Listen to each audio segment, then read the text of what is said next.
Nursing homes and assisted living facilities across Texas are waiting next in line to receive the coronavirus vaccine. More than 6,000 Texans in these homes have already died. That's nearly a fourth of all coronavirus deaths in our state. KXAN investigators found Texas issued thousands of citations for poor infection control, but our Avery Travis shows us why it's the months leading up to the pandemic that has experts concerned.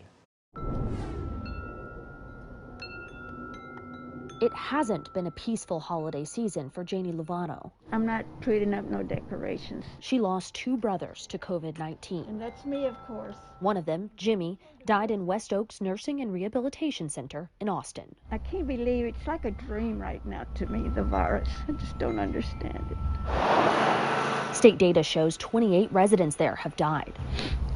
The hardest thing for me to accept is that I put him in the nursing home. Thinking he'd get better care and everything.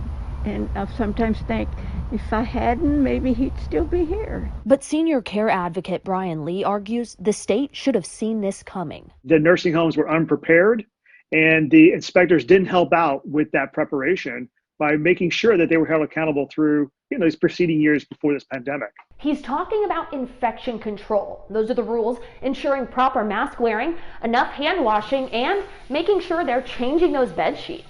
Records KXAN investigators obtained show in the years leading up to the pandemic, the Texas Health and Human Services Commission received no more than 60 of those type of complaints a month, finding usually fewer than 10 to be worthy of a citation. But starting in March, the infection control complaints skyrocket, up nearly 15 times by April, with more than 900 filed and 117 citations doled out. The data shows an average of 100 citations each month since.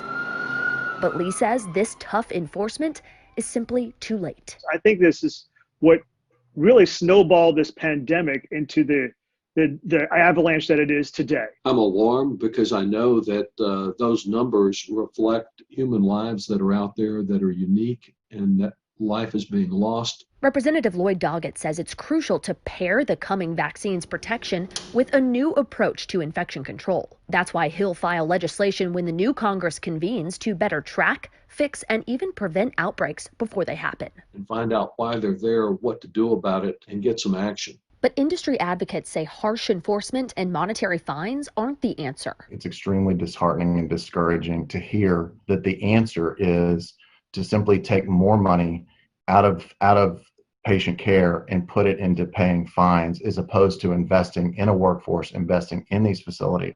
Each and every day they're wearing the mask 8, 10, 12 hours a day. They're working extra shifts. Lee agrees you can't begin to fight infection without fortifying the nursing home workforce. He says there should be a nationwide push for tougher staffing standards, requiring more workers in every home and better pay instead of relying solely on a vaccine. Here's my phone. It still hasn't rung yet from Texas. Not once. Not one ring from any industry or any nursing home that says that they would work with us to get a better staffing standard and better and more money to pay for that staffing in their nursing homes. I know it's a low-paying job, and I know that's the reason they don't never have enough help, because they don't pay enough. Lovano knows this firsthand after working in a nursing home early on in her career. Now she's calling on lawmakers, advocates, and the homes themselves to do better next year for their staff and ultimately families like hers. It's hard that he passed away, but it's harder that you weren't there to hug him and give him a last kiss or something, Avery Travis, KXAN Investigates.